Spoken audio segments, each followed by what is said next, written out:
Ladies and gentlemen, I am greeting you in this beautiful day, and I believe that everybody is comfortable, everybody is here. And I want to start by saying I am Bishop Leshonolo Patrick Litoaba. I will be the program director of today. I want to start by saying feel comfortable. It will be an error if we don't continue. If we continue this program without just acknowledging that we are still breathing. The Bible says that let everything that has breath praise the Lord. So we are just going to say, Lord, thank you as we are starting. Can we just, with a very humbling spirit, I will ask everyone just to stand as I just open this wonderful occasion with the word of prayer. Can we just close our eyes as I pray? Father, we acknowledge that you are God, and we know there is none like you.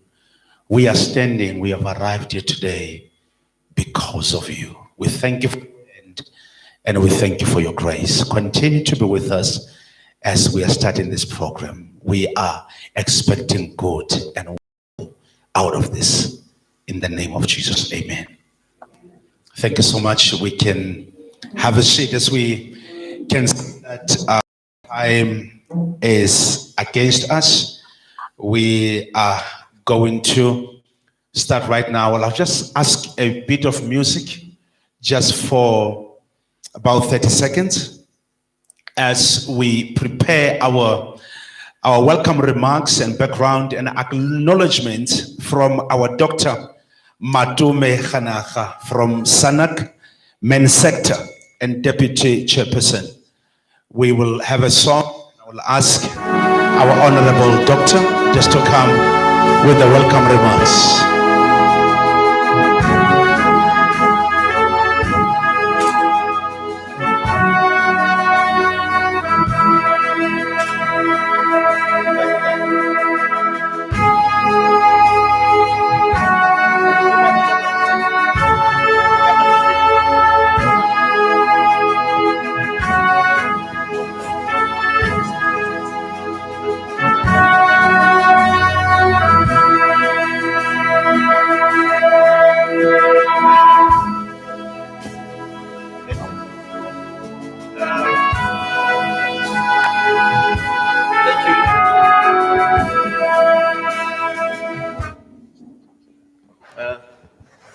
Thank you, everyone.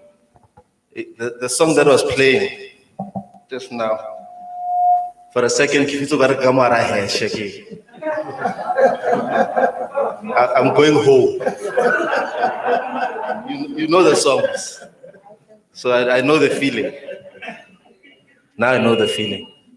No, thanks. There's a hazard here. I'm sure you saw it. So people coming on stage, just be careful. But welcome, everyone. This is a particularly exciting day for us as the Takuwani Riime men's movement. I'm just going to give a bit of a background. But once again, my name is Matumi Khanaga. I am the Deputy Chairperson of the SANAC Men's Sector, the South African National AIDS Council Men's Sector. Our chairperson is based in Cape Town. Couldn't join us, Mr. Ntando Yola. But I would really like to really thank everybody for joining us on this particularly exciting journey that we are undertaking. Just as a form of a background, as men of South Africa, it is not a secret that we are confronted with quite a number of social challenges. I'm not going to bore you with the statistics, but if you look at some of the undesirable indicators in the world, South Africa tends to be consistent feature. 1 in 5 people in the world who's HIV positive is found in South Africa. We carry 20% of the burden. We've consistently been amongst the top rated in terms of the TB burden. We have 5 times the rates in terms of gender-based violence compared to our neighboring countries. With substance abuse, the list goes on and on. And as men of South Africa, we actually met in 2015 to ask the question, exactly what could be wrong? Because we, of course, have been working on programs, government, many private sector, in civil society. I remember Jasi in 2013, led by the former president, then he was Deputy President Kgalema Motlanthe.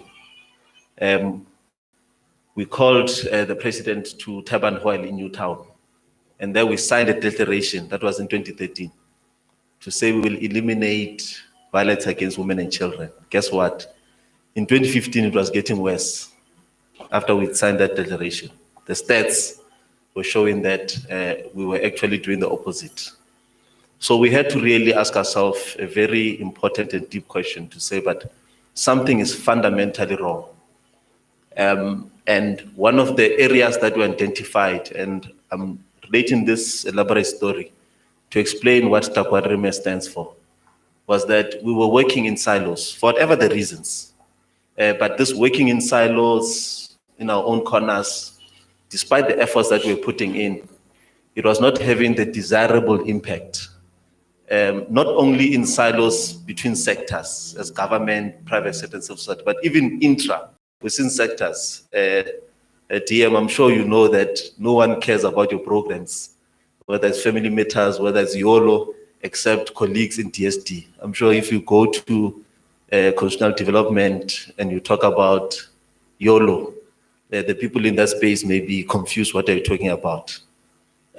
So with the Takuwani Riime men's movement, we said, as men of South Africa, let's create a platform that brings us all together in our diversity to ensure that we can engage collectively, fight if we need to in terms of arguments, but ultimately reach consensus, come out with a clear collective program of action, clear visions and goals that we aspire to achieve as a collective, as men of South Africa. So when we met in 2015, we actually called the current president to say, we also need leadership in this movement. The leadership is a very important factor because with the Takuwani Riime men's movement, you'll see everywhere we go, we make sure that we take leadership along, whether it's premiers in provinces, it's mayors in districts, it's councillors in wards, it's traditional leaders in the traditional councils, it's religious leaders in churches, it's professionals in academic spaces. We ensure that we are led from the front, because for the rest of us as the collective men of South Africa, ours is to mobilize each other. But when we mobilize each other, it's very important that we are led when we meet.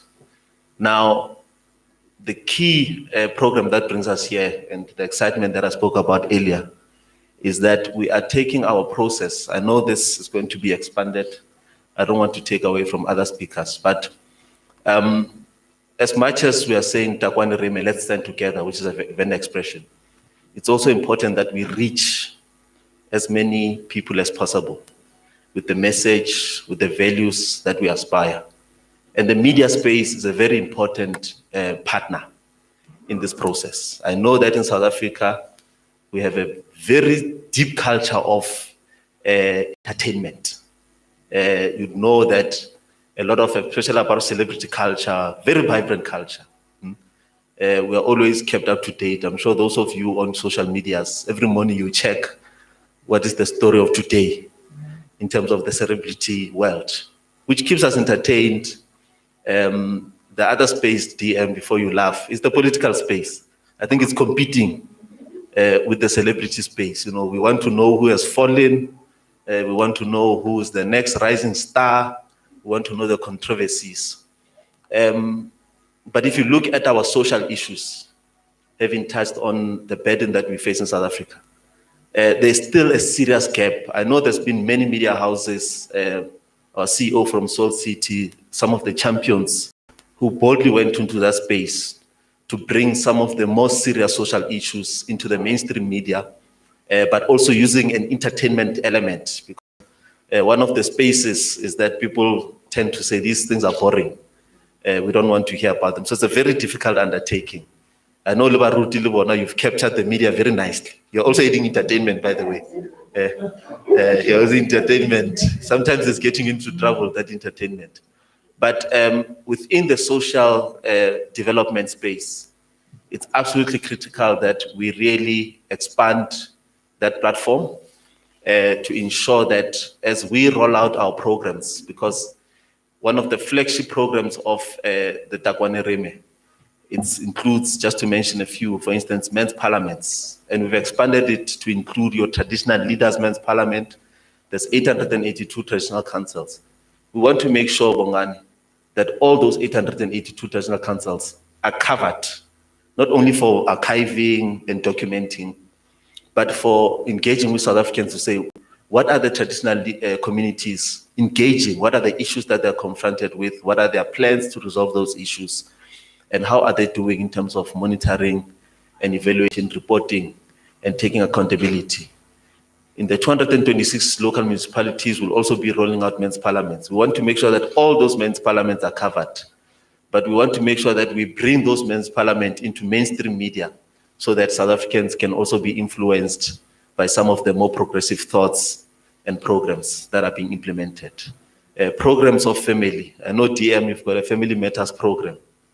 It's important that we engage because we are all members of the family. Before we are members of any political party, any religious organization. In fact, the principles that we learn from the family, we just transfer them to whatever other institution we go to. So if you see a problematic religious leader, just diagnose the family, you'll know the problem, or a man, absolutely. So the issue of family is quite important. So the programs that we are launching in their diversity is to ensure that we really bring ordinary South Africans, and that's another important factor that we really want to emphasize. We know that a lot of programs, we attract the audience by bringing in the known faces, and it's understandable. There's also a commercial and a sustainability aspect to consider. But for us, it's really ensuring that we really give ordinary South Africans a platform to engage on the issues, speak for themselves, and hear the ordinary voice of South Africans. I'd like to just also acknowledge everybody who's here, but to our program director, Bishop Lihlo Nono, our champion, especially in the Men Championing Change program, the Honorable Deputy Minister Henrietta Bokopane Zulu of Social Development, colleagues who are also from the Gauteng Department of Social Development, who really have played a leading role when we approach them in terms of championing the media aspect of the men's program. Developmental partners, we've worked very closely with UNAIDS, but in absentia, also your UNICEF has been quite a critical partner that we have worked with. Also, Dr. Mpong Shweu, Charles Peterson, Dr. David Molapo, and Makeng, as well as civil society partners, CEO of Soul City, FINA, Kodisang, the leadership in civil society, religious leaders present with us today, the media, comrades and friends, and of course, all the partners in the Takuwani Riime movement, particularly those who are advancing Uklanti TV, which is the men's dialogue entering into season 2, as well as now launching and expanding on that program to include the social Tetanam, talked with David Mulapo, with Dr. David Mulapo, as well as Family Matters TV. On that note, I would like to really thank everyone who has joined us today on this media launch, and we really look forward to taking our program to the next level. Thank you.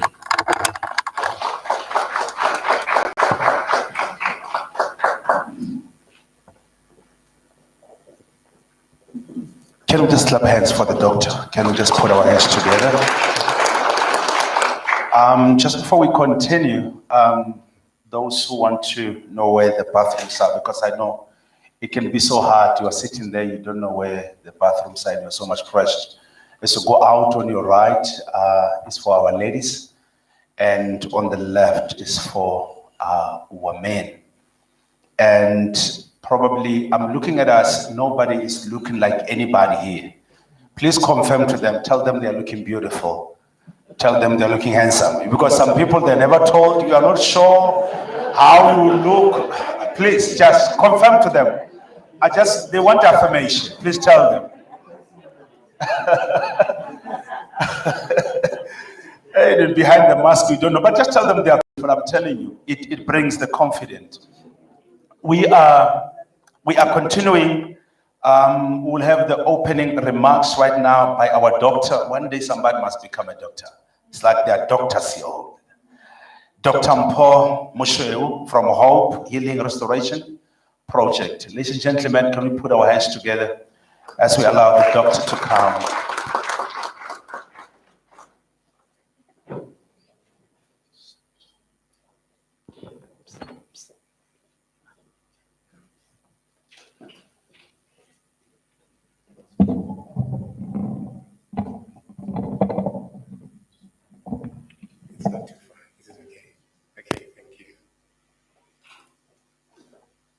Good afternoon, ladies and gentlemen, my brothers and sisters. I'm feeling much better after I've been told that I look handsome. So it made me feel so much comfortable. Let me acknowledge the Deputy Minister, Henrietta Bokopani Zulu, Prof. Chazi, and Dr. Khanyapo, and all my colleagues in the Fivefold Ministry, members of the media, and ladies and gentlemen, it is an honor and a privilege to be amongst you this afternoon. Let me begin first. I normally speak very, very briefly and very short. I'm very short in the things I'm asked to say, so I'm not going to take long, but I'm just going to share briefly some of my thoughts, and I share these thoughts as a way of a suggestion and a recommendation, as all our focus and our thinking is about the launch of this project that is focusing on the life of a man or a male seed, as we know. Since 1994, one of the things that I have been observing quietly is the tremendous amount of focus on the human species called man. And there's been not just focus in terms of attention, but even resources. So I'm not too sure how much money are we pouring into addressing the problem of man, both in all spheres and in all aspects. But it sounds like it's a lot of money that we have put as a resource to focus on the problem of man. And I've seen the growth of intervention projects also attempting to address the problem of man.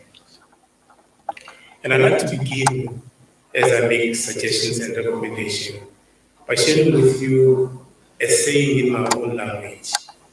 And I'm just going to paraphrase it. In my own language, we say, if you have been on a journey and you get lost, it is important that you go back to where you have begun and retrace your journey from where you have begun. I'd like to suggest this afternoon that even us, we need to retrace back where we come from as humanity. And especially as men, we need to retrace our way back. Because intervention projects and intervention attempts without understanding where we come from, it's like somebody who's sick who goes to a medical doctor, Dr. Khanyako. And you're a medical doctor, right? Yes. Okay. Dr. Khanyako. Yes. Okay. And the doctor just continues to provide intervention therapy without really understanding what is the cause of the disease this man is experiencing, is going through. And I think doctors do diagnostics in order to determine the source. And that's what I'm recommending, that's what I'm suggesting. We need to go back and retrace who we are and understand. And I believe that we are created beings. And if we are created beings, therefore, there has to be a manual. And I'm holding this phone in my hand. The creator of this phone also wrote the manual.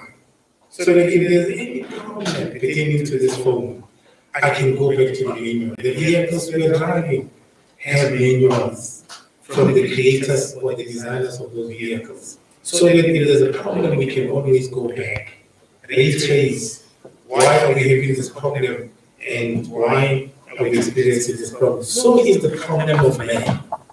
Until we understand the manual, until we understand the blueprint that has brought forth that man, we will continue on the trajectory or the path of bringing in interventions that are not really addressing the problem of man.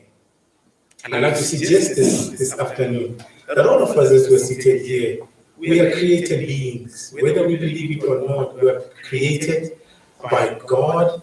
There's a being that has created all of us.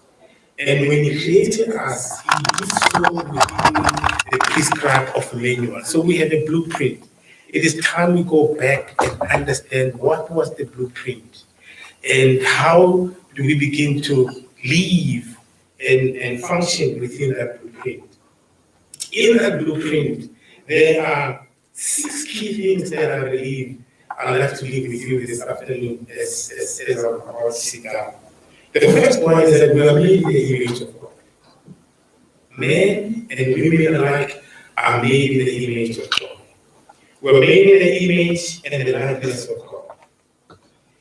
The second thing which is important to appreciate, let me just say that for just 1 second. Unless a man understands he's created in the image of God and begin to seek to understand what that means, man will always be in dissonance. Man will always appear to be confused in life and completely lost because he doesn't know where he is connected to and what is his reason for being and his reason for living here on earth. So we're made in the image and the likeness of God. So we need to understand it. Until we understand who has created us, what was his purpose for creating us, and what was his intention for creating us, and what is his expectation for creating us, everything we achieve would be completely unsupported, would completely be not structured within the model of his blueprint. So we need to understand that. The second thing which is important is that man was never created to be outside the relationship with God. Man was never created to be outside the relationship with God. We are all created to be in fellowship with God, to be in relationship with God. We will not be able to understand life because God is the source of life. God is the creator of life. We will not be able to understand life unless we're in a relationship with God. He is the maker, he's the creator of life, how it operates, and how everything fits in the whole universe. God created it. So we understand it is in being in a relationship with him, that continuous relationship that we continuously receive and input, how to navigate in life, how to live in life. It's some of the things that we need to bring man to that place where we understand that we were created by God and he has the understanding of how life operates and how life functions. So we're never created to be outside the relationship with God. Indeed, I'm not preaching, I'm just giving some of the fundamentals of the aspects of this blueprint. We understand that when God created the heavens, the earth, the sea, and everything that is in them, he delivered the entire universe, or the earth. Let me just confine to the earth because this is where we all reside, we all live. He delivered as a delegated responsibility the entirety of the earth to a human being. To do what? To be fruitful, to multiply, to have dominion, and to increase. He gave us that mandate, he gave us that responsibility to manage what he has created. And that's where life, we find the operation and the functioning of life. It is in doing and being responsible for the things God has created. Now, in this blueprint, we also find the whole content of marriage or relationships. We will not be able to understand the relationships until we are completely aligned to the blueprint that God has given us. It is in this blueprint that we begin to understand the aspect of relationship, how we should relate with one another, how we should relate with the opposite sex, how we should relate with different people, and so on and so on. I submit to each one of us, if we understood the blueprint, the question of GBV and many other issues that we're talking about, we begin to understand where man lost it. We understand the requirement of the blueprint, both in the relationship and various other areas that God has given us. If we understand the blueprint, we will very, very, very well understand the problems when it relates to these things that we're talking about and dealing with them effectively. The second thing which is important in this blueprint is the whole aspect of the provision. The blueprint gives us to understand how God had intended that provision should be managed, the provision should be shared amongst humanity on earth. So there are various areas under the provision that God has given us. One, to be stewards. The resources God has given us on earth are unlimited. No one can completely, they cannot be used to the point where nobody has access to them.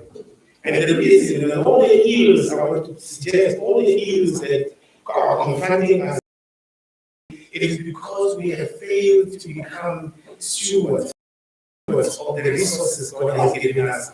And if we understand this blueprint and begin to be the stewards that God wants us to be in managing the resources that He has given us, I'd like to submit. I know this point does not necessarily talk to the subject of today about men, but men in particular are found wanting even in this area.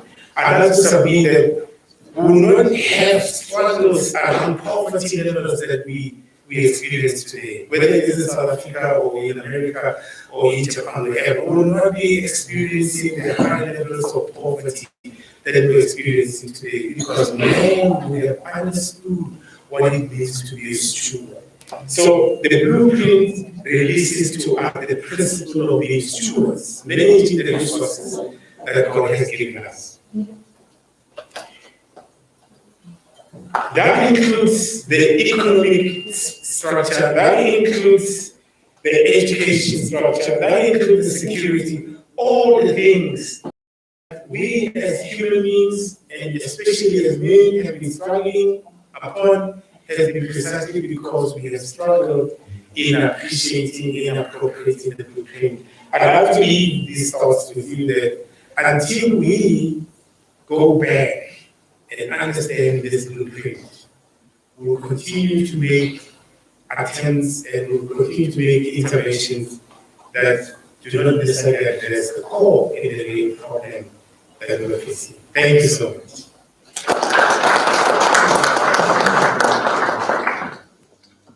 Can we put our hands together again for the doctor, please? We just want to have music right now before I call the next speaker. Can we just have shortly for about 30 seconds, because I'm going to be limited to the time. I'll ask one of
Thank you so much. We appreciate that.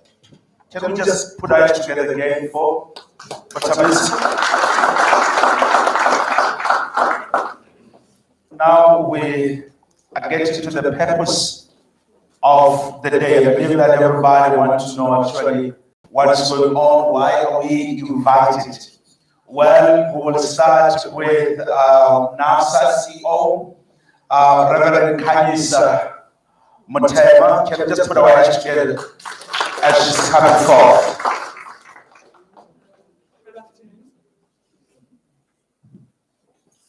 Good afternoon, dignitaries. Good afternoon, colleagues. My name is Takuwani and I just want to sensitize you on the purpose of this launch and why you are here with us today. And thank you, by the way, for coming and honoring the invitation.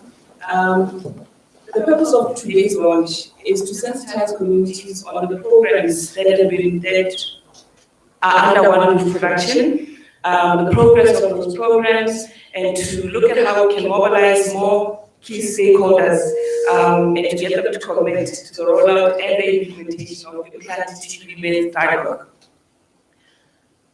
I'm here with Ubongani Bakilini, who is the director of One Roof Foundation, and he's going to be showcasing some of the shows that have been rolled out and how far it's gone, and then other speakers will also take us through evaluations that are being conducted to see are we doing the right things with these programs.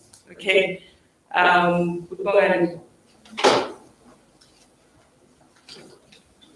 You're welcome to come. Sanibonani. It's truly a pleasure and an honor to stand in front of you today.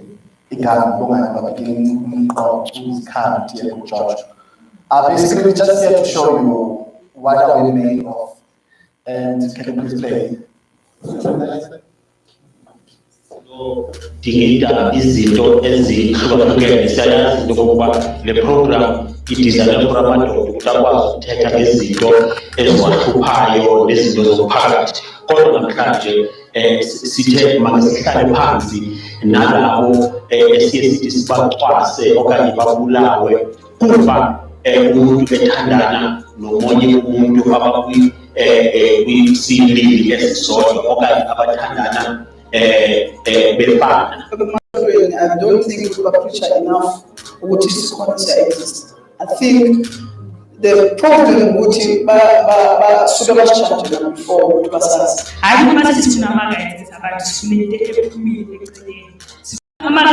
before I practice as a woman.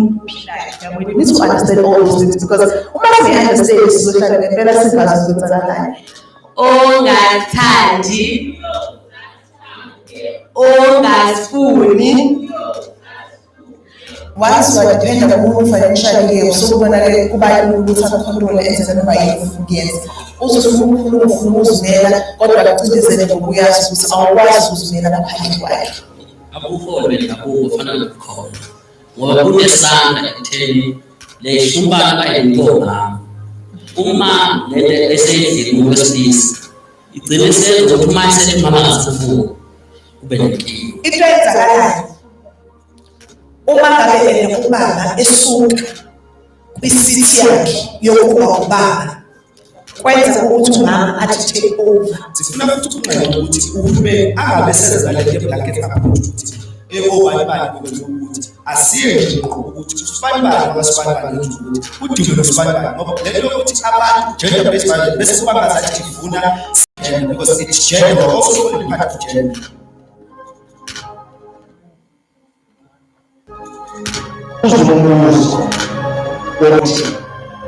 Singasibuyisela kanjani isithunzi samadoda? Ukubuyisela isithunzi samadoda kudinga ukuthi amadoda enze kahle. Ikomosela ingqondo yomuntu wesilisa uzogula physically, uzogula socially, uzogula financially, agule sexually. All areas of life. So it's very important that umuntu wesilisa uyakwazi ukuthanda ngengqondo yakhe.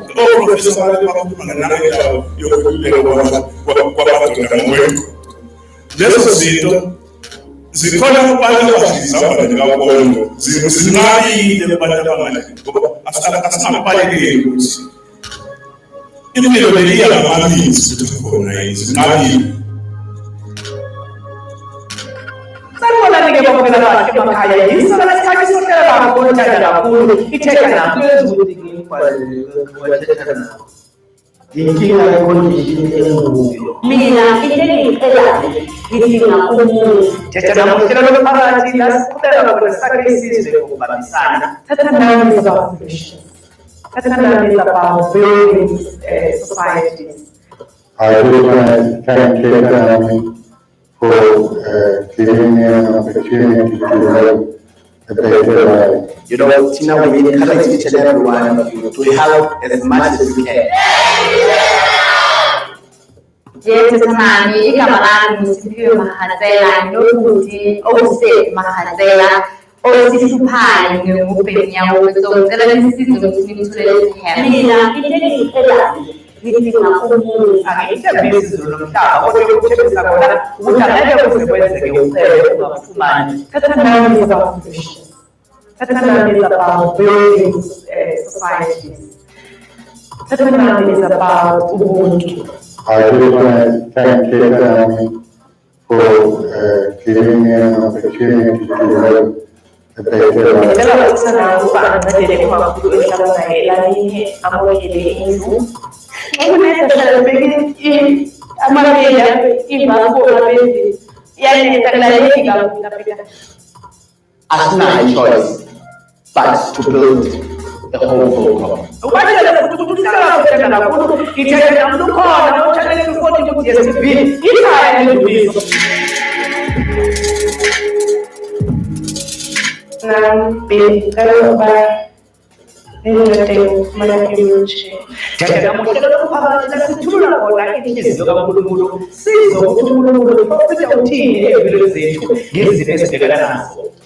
If there is actually a need for them, we're here, we can assist you. And I'm really grateful that I found this school.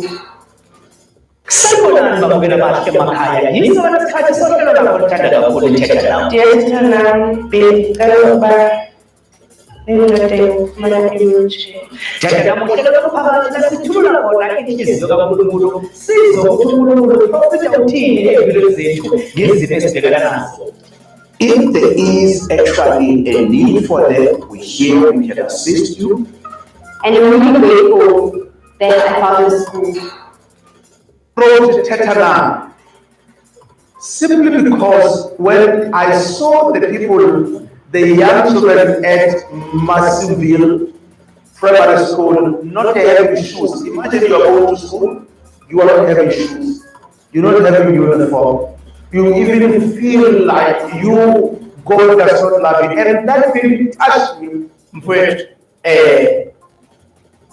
I became a mapano ukuthi sembela challenge ngokunkulunkulu usinikeza challenge usinikeza mandate ukala challenge.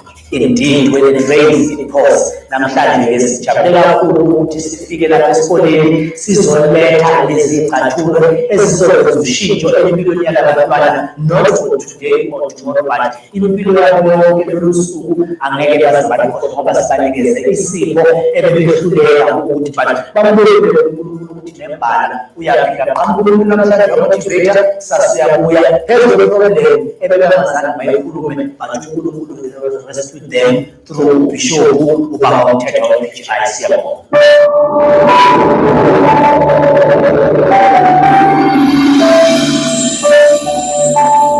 Welcome to Family Matters. This is a show that's going to tackle issues that affect families in South Africa. We see that children who experience violence, there are short and long-term effects. So the short-term effect would be a child who is just constantly anxious. We are trying to basically educate, unite, and strengthen families so that they can live harmoniously in unity and to grow our nation further. The social is we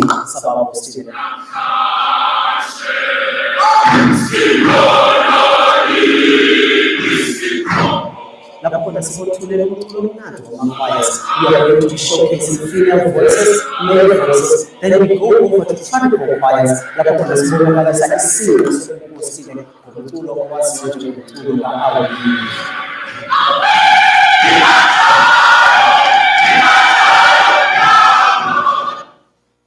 Thank you so much.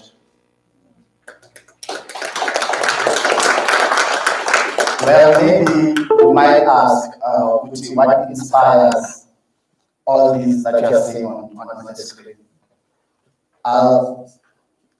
This vision was inspired by a young person who came all the way from Eastern Cape. A young person who grew up without a father. A young person who grew up going to school with no shoes on. A young person who was determined to become the great, But because of the environment that he was staying at, he could not achieve what he wanted to achieve. So he decided to come to Johannesburg to try and achieve the goals and the vision that he had. But when he got to Johannesburg, he did not have any support structure. What is the Lunento Lapa told me? And then he decided to go and do means out of the crime. As a result of that, he was sentenced to 15 years in prison. His name changed to 972. He no longer had the name inside prison. After 4 years, God came to his heart. When he accepted the Lord and Savior, things changed. He started receiving assistance from all walks of life. And you must remember that this young person had no visitors in prison because of not having a family to understand. After discovering himself inside prison, he told himself that he will give himself a second chance once he gets out. A second chance to help. A second chance to be those individuals that could not be to him. He was released after 4 years in prison. And that young person is the one who's standing in front of you today.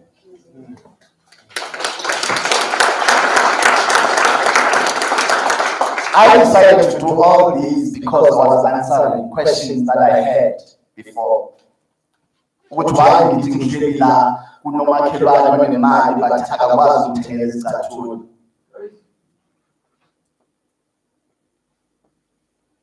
Ukuthi why kunobaba le ongakwazi ukuba role model kimi? Because I believe you can be a father even if you are not a biological father to someone. Umntwana ukhuliswa ilokishi akithi. Village, yes, ma'am. So the reason why we started these programs, we decided to start them because we want to make a difference out there in communities. And you know, whenever you start something, the first question comes and say, but man, is it? But I guess I've learned to start things without money. It has to, it's consistency. Because the problem here to South Africans is that we wait for money. And this doesn't make when we do that. It is hard for us to start things without money. And the money is not there. I remember when in prison I wrote a poem that why parents, why do you allow the devil to enter your house? You bear your children, but you let them to destroy children. And they are orphans, although you're still living. Where is your code of conduct? Where is your humanity? What would that you used to have? My Africa, it is enough now. Let's go back to our humanity. You used to know that a parent bear for another, but all that is gone. There's always a big child in the street. But children, why are we disobedient? Why do we keep our parents crying day and night? We hate to accept the truth. We prefer to be rascals, robbers, rapists. But remember, we are all born in great expectations and great desires. I'm a purpose now we can still achieve. Imagine calling or ingekho. But I see should see for the man. Because all these things need money. I want to believe what we call you today. Because we want you to come on board. Let's push this mandate.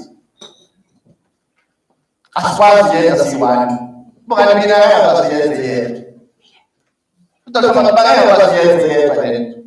but all of us need to form a team and push this mandate. Thank you so much. Come on. One more time. Can we do it one more time? Can we just clap hands for this? From president to become a missionary. This is wonderful, and I must say you are looking so wonderful, man. You are looking so good. Can we just clap hands for him? We are talking about I'm working for him too. From prison, I've never went to prison, but he came out of prison today. I'm one of his employees. So because of the one roof, the man is having the heart. I would say the heart of Jesus Christ. He wants to help. I did not go for an interview, but he saw the potential and he said, man, Pastor, come, let's change the community, let's change lives. And a man like that needs to be pushed. Man, we are proud of you. We don't want to tell you these things when you're in the grave. We want to talk about you while you're still alive. We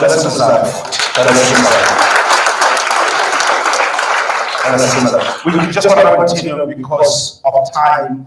Thank you so much. We appreciate it. We're going to have case study, Soul City, success story. We're going to put our hands together as we allow our Miss Fina Godisa, Soul City CEO, she's here.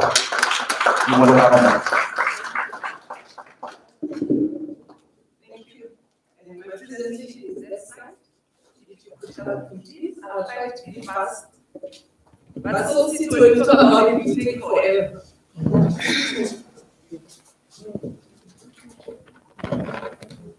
All right. I'm waiting for them. Okay, thank you. Please put it on the slide move.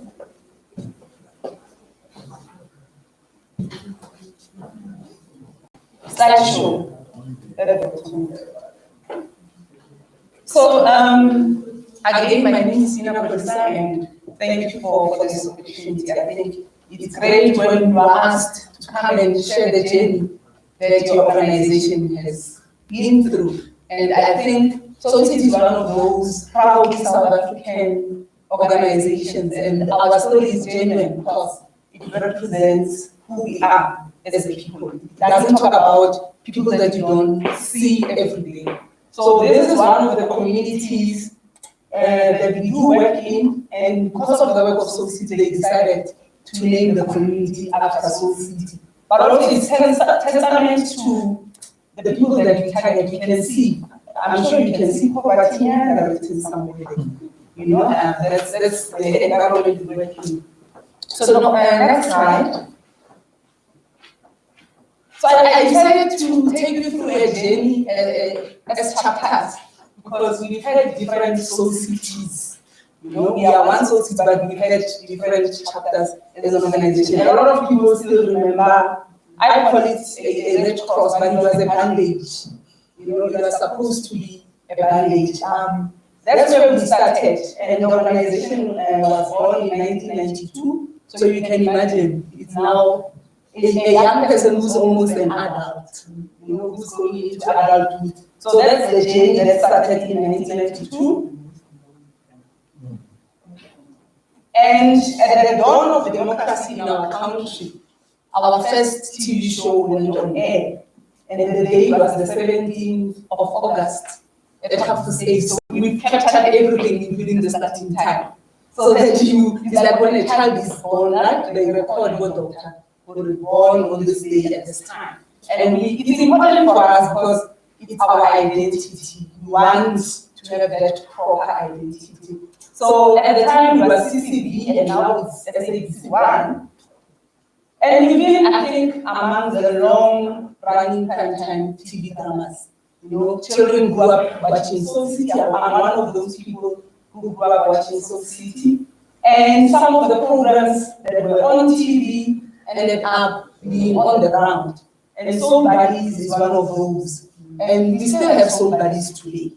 You know, we still have thousands of clubs that are run in different schools in all the provinces. Sorry. We target age group 8 to 12 for a specific reason. Because if you catch them late, you can't reverse. It's good that you capture a child while they're still young. That's one of the so the Bible verse say teach them while they are young the way to go. They will remember it when they are old. But the topics that we've tackled are serious topics that we still struggle with today. You would think after 27 years or 25 years of democracy, there will be some solutions. And Matume will agree with me, we're still stuck. We moved, but we didn't move. You know, it's like we take 10 steps forward and then 5 steps, we get stuck. So we still see these issues. Bullying, abuse, road safety is still a problem, and you wonder why are we not getting to solutions. But I guess it's our reality as a country. And DM, I forgot to observe protocol. Okay, I'll apologize at the end. You know, because I'm very passionate about this. We still find that young people today don't know how to deal with issues. They use violence. You know, we still have children who are very angry, children who know their rights, but probably not the responsibilities that come with those rights. Because maybe our messaging is one track. We keep saying you have rights, but we forgot to say, as much as you have these rights, they come with these responsibilities. Next. One is where everything can learn a lot because one was a program that went to the communities. It was a TV talk show, but it went on the ground. And it was saying to people, what is your reality? What is your situation? What are the solutions? So they didn't come with solutions. They were saying, here's a platform. We'll bring the cameras, but you must bring the solutions as community members. And people like seeing themselves on TV. So they made sure that by the time the cameras come, they actually have something worth showing the world. And I think every time, as you say, we are now season 2 with a difference. I would recommend that you go and look at what one that did. And then from there. In actual fact, I don't know if DM knows, but out of the Wanda program, there came what we now know as the CWP. CWP, yeah, social development. Yeah. CWP. It was 100% funded by DSD.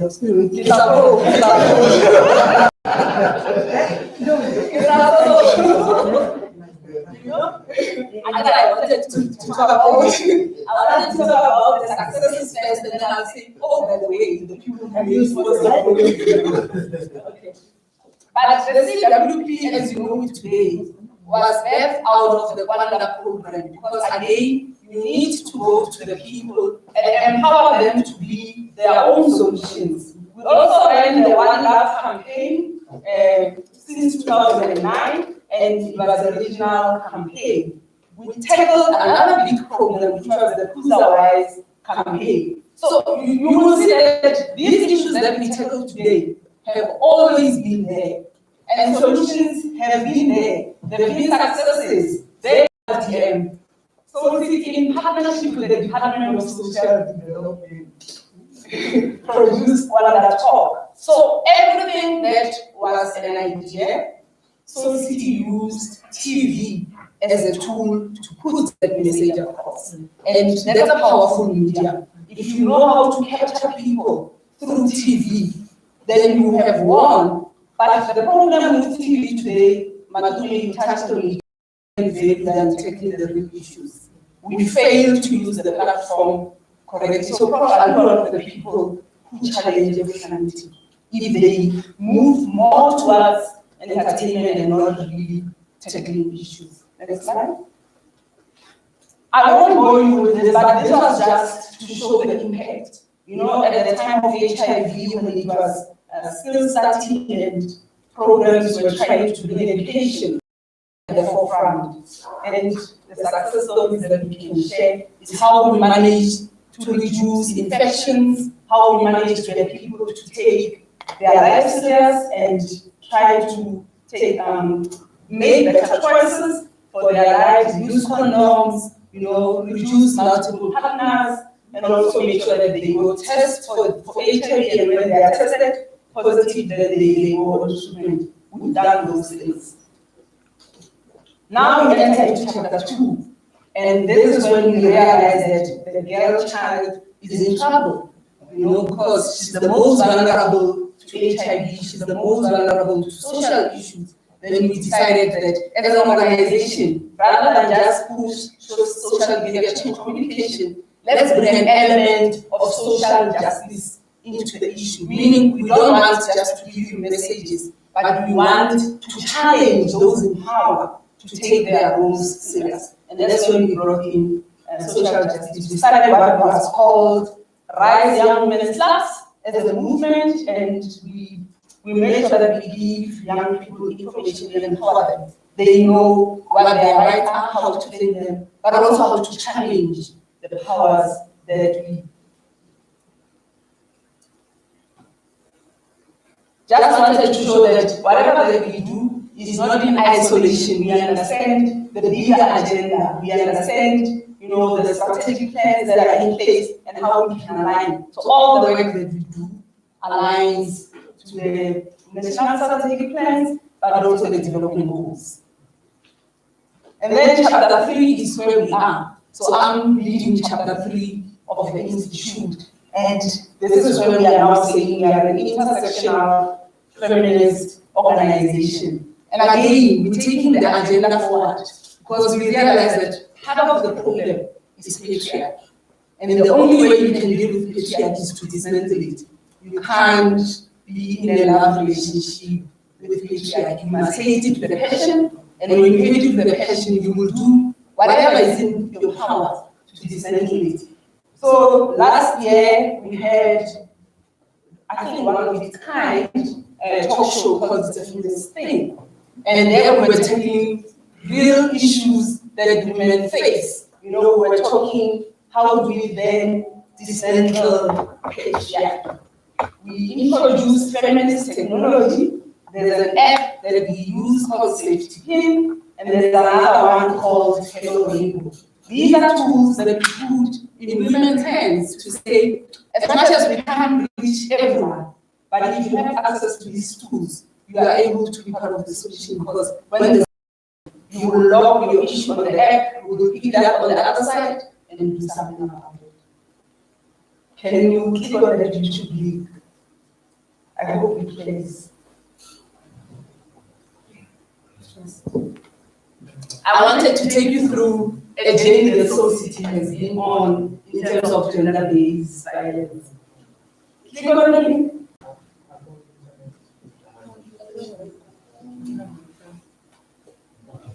Should we hotspot you? Because for me, it's important that we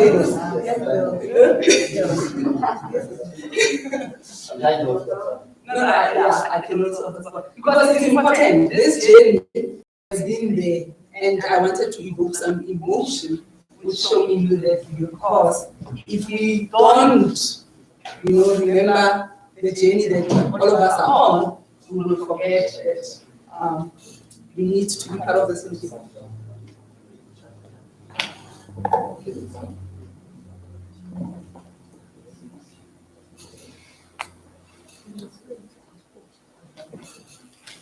So yes, let me now use the opportunity to acknowledge the Department of Social Development, Department of Health, and Department of Education, because they enable us to do this work. I think I'm one of those people who advocate against imperialism. We can't always use outside programs that come via your papers, and I'm not saying PEPFAR must not fund, right? But when they come with funding, sometimes they prescribe what programs we must have, and they don't always solve our problems. So I'm a serious advocate for homegrown solutions, and it should come with homegrown funding for that unit.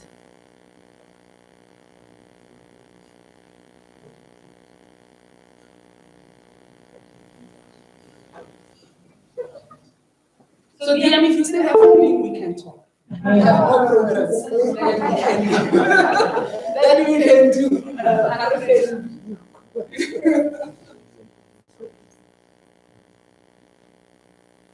Is it not? are we not winning with them?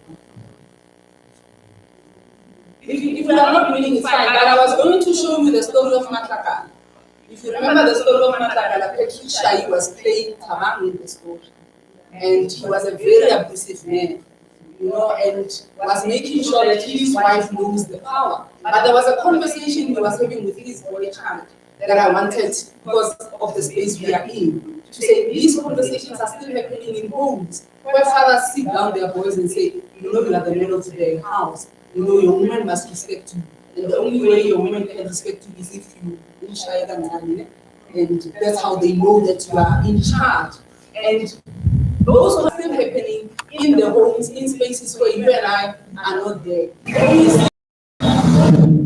We only see it playing itself out in the streets or when we are in relationship ourselves with those boys who were coached by their fathers to continue the cycle of abuse. And I wanted to challenge Takuwani to say, these boys need better mentors. You know, they need men who are going to challenge the status quo that we have today. They need men who are going to have a different narrative of what being a powerful man means. Being a powerful man is about you creating an enabling environment, not the fist. It's not about the power of your fist, but the power of your mind and your heart. And I will stop there. Thank you. Thank you.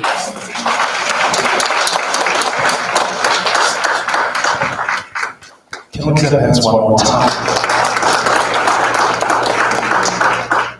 Thank you so much. We appreciate it. We all know Soul City through the media. Nobody can say TV is one of the powerful tools to convey the message. So now, without waste of time, we're going to have our doctor case study based on the clarity. Our Dr. Dumiso, can we just put our hands together so we usher him in front?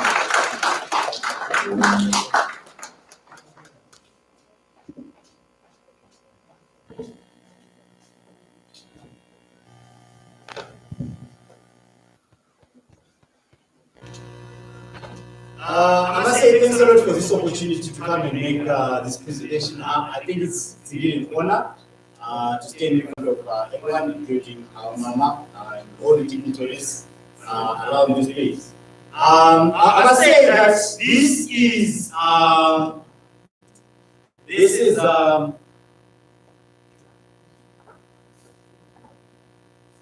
just preliminary findings of this particular evaluation that we're currently undertaking, and the full report is yet to come. And also, I must say that in the process of gathering information, I was just actually wondering, how is it possible to summarize it to something that is less than 10 minutes?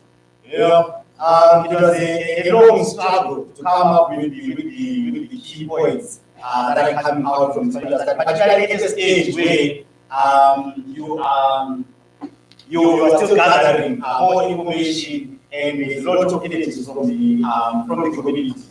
Now, this is part of the evaluation team. Unfortunately, my colleague managed to be here with me. Just to give you a little bit of background around the study, so this is a show that is aired on Soweto TV every Saturday, 4 p.m. and also this on Tuesday. It's a program broadcast on channel 251 DSD. And Tuesday, Outgain in 488 on Star Z every Saturday. Now, I must say, this is actually a unique service offering to the communities. Not only to communities, but also to men and boys. It's a unique service offering. It's actually a channel through which men can air their views in a comfortable space. So that's one of the critical elements that comes out through this work that is being done.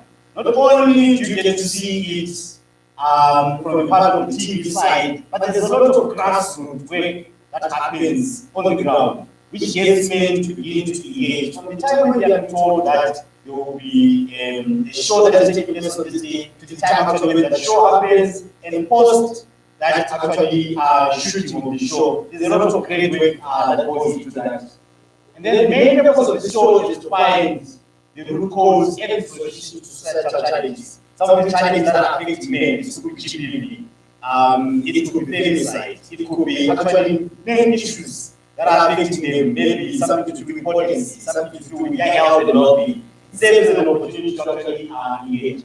Now, the purpose of this evaluation, so this first evaluation is not going to drive it in forming the next season.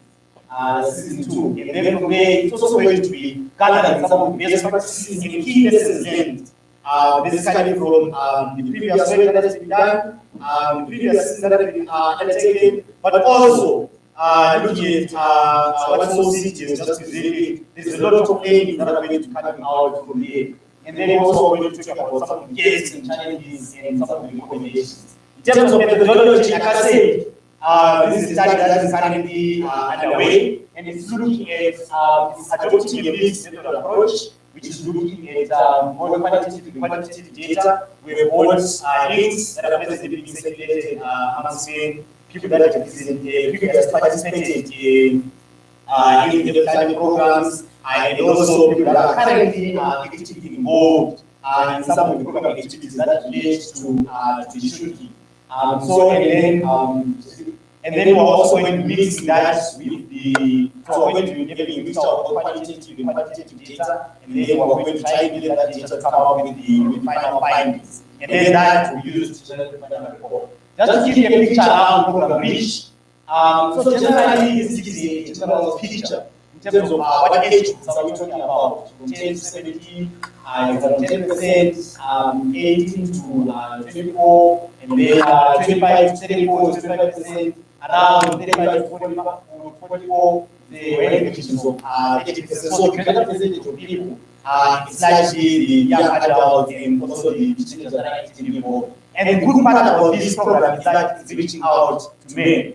And not to say that we don't want to reach out to women, but also it's one of those parts that say that it's reaching out to men. It's getting men to engage. It's getting men to talk about how they feel.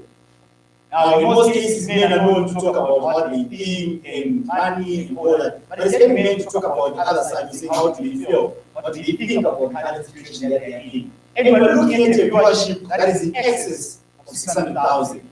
So there is a lot of reaching out to a lot of people out there, and it's doing some great work in the community. And then this is just to give you a picture, some snippets of what is happening at the grassroots level, where there is discussions around mental health, and then we talking about in context of COVID, the issue of social distancing, numbers of people that come to these venues. And then from there, the next slide, we also show you some of the topics being discussed, we will be reaching out to whatever. So when there are these coming up issues at the grassroots level or in different communities, the team has been far much flexible to go out there and reach out to the communities and get to engage at the grassroots level and find out what exactly are the challenges, what are the drivers of these kinds of problems that you are facing. And then other issues that get to discuss around Orlando East. I must say that we pulled out a lot around this part because there are lots of programs that have been done in the grassroots level. But the purpose is just to give you a glimpse of that. Now, this gives you a little bit of lessons learned. I must say that there are a lot of lessons that have been learned.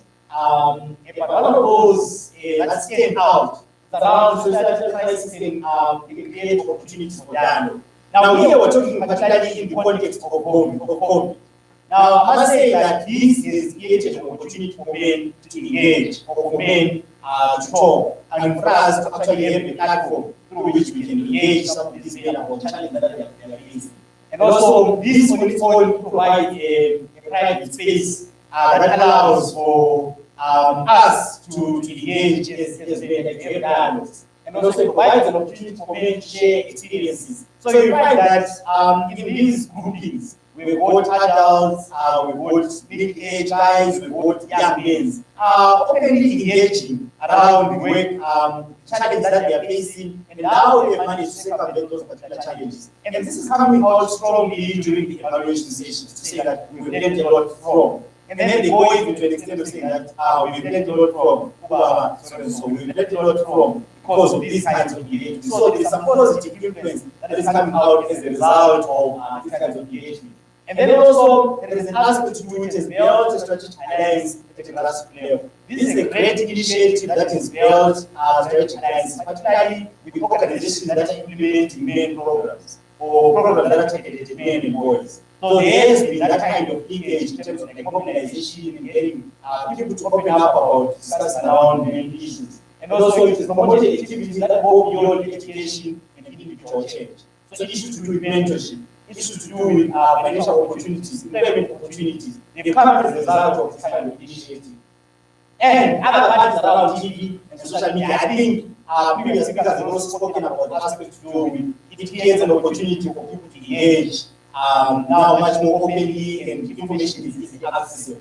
And then other challenges, I must say that I couldn't manage to say whether these are challenges or the potential opportunities, but it's something to do with increasing demand at the community level. So you find that this initiative is increased demand for the service at the community level. I don't know whether it's a challenge or it's a positive sign. From an angle that is saying that with an increase in demand, which means that that demand needs to be filled. Now that means that you need to go back and do a little bit of time around exactly how we're going to roll out this program at the grassroots level. How do you structure this? How do you prioritize? Which communities do you prioritize? Because now the demand has come to an extent whereby even with or without the initiative from the coordinating team to say that we're going to go to this community, the communities they come up with issues, they contact the coordinating teams and say these are the issues that we're having. Now, if all those issues are coming out at the same time, there is no way that we'll be in a position to reach out to those communities. So there's a lot of time that needs to go into it. And the increase in demand also has been coupled with an increase in reported and self-reported incidents of GBV. Reported, whereby someone goes and reports in the from the perpetrator side to say that you know what, openly discussing about it and saying that this is what I've done and this is how bad I've been and all that kind of stuff. And all of these, there are positive and negative sides to this, but it shows that there has been open communication. It has created a platform where people can engage.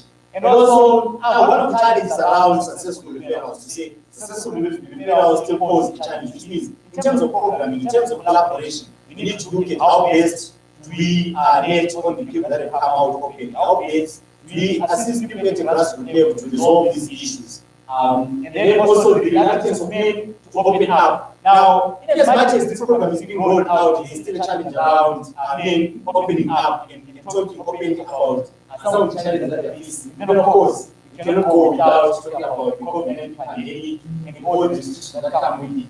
And then, in terms of way forward, mobilize more resources for engagement, particularly looking at face-to-face engagements, virtual engagements, to see how best we can reach out to more people at grassroots level, and also collaboration between government, civil society, organizations, businesses, and community-based organizations. And then, in conclusion, I must say that this has been some great work that has been done. Like I said, this is just a snippet of the bigger part of the report that is going to come in at the end of the evaluation. Thank you. Thank you so much, Dr. Can we just clap hands for you one more time? Thank you, thank you.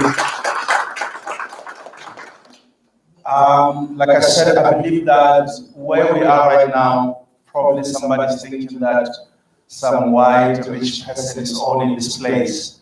By saying that, I just want to acknowledge the presence of the owner of this place, Reverend Mike Zomo.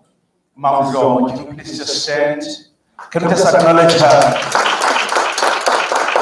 Thank you so much for allowing us to come and use your facilities. And let's support them.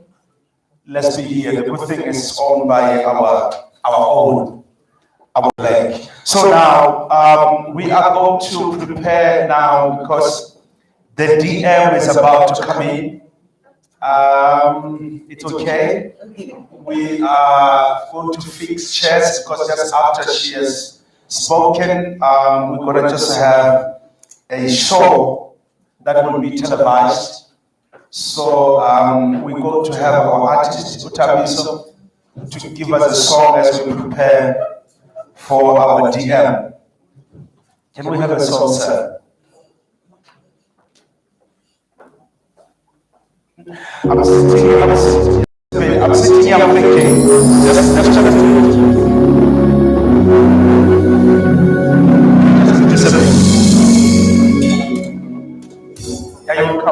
just stop it. I'm sitting here, I'm thinking that many of you right now probably want to cough. They can't cough. You want to sneeze because the moment you sneeze, we are going to suspect you. So you are scared to be suspected. I know many of you right now. So I'm just helping you as you're singing, just go to the bathroom and be free and sneeze all your way to, actually become free, cough, so that we can be very free. So Tabi, so please just come, sir, and bless us as you've been blessing us. Bless us, sir. So where does that case Take this opportunity to just go out.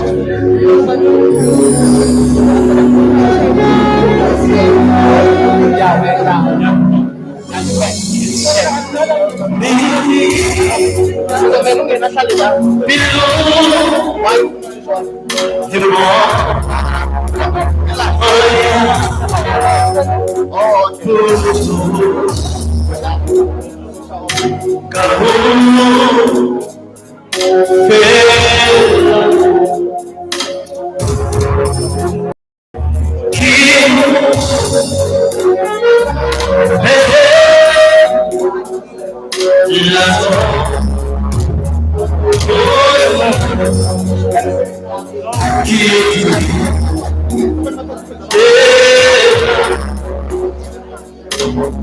are giving you this 5 minutes, just go outside in the water outside and come in and enjoy yourself.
I'm going to ask everyone outside to come in. It's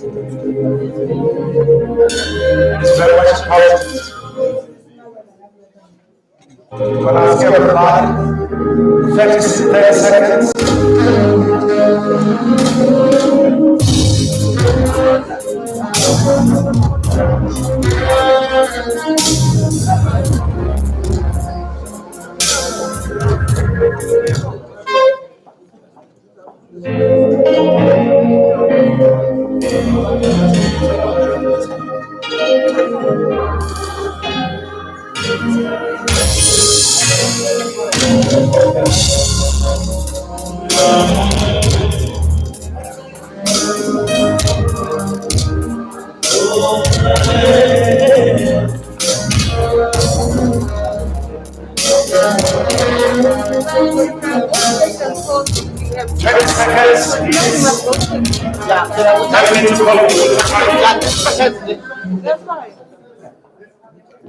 Left to 20 seconds.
Takuwani, Kobela, Nda. I was observing all of you. Some people really can chew. I've been looking at you. The mask has really helping us. So right now you are very much exposed. I'm asking us because we are about to, I'm sorry, I'm looking at you. I'm sorry, we are about to, we must give honor where honor is due. I will ask us to stay on our feet as we are about to call in front. Can we stand up here? I'm not saying we're not the same, but the Bible says we must honor. Even when you are the leader, you have the leader above you. As you know the way we respect to Mama, if you can stop chewing, I will appreciate it. I'm just joking, continue with your chewing. Ladies and gentlemen, our keynote, followed by everybody. Q&A question is going to be there in terms just after Mama has spoken. We're just going to have TV live. We're going to shoot everybody right there. Ladies and gentlemen, allow me to welcome Honorable Miss Henrietta Bohopani Zulu, Deputy Minister of Social Development. I hope you visit the camera because who did you join?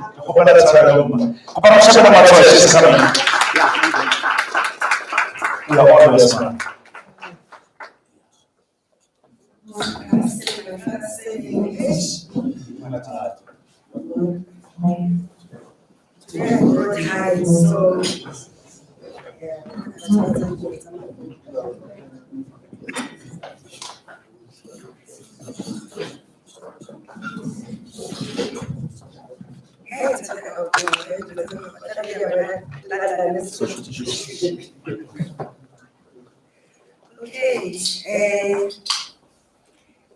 Ke Motswana, so ge Mopedi a leka o ira sefane sa ka Sepedi.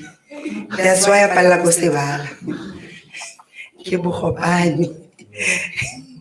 Ke kopa go dumedisa baruti, a ke bile o try le gore ke le bitsele ka mabitso.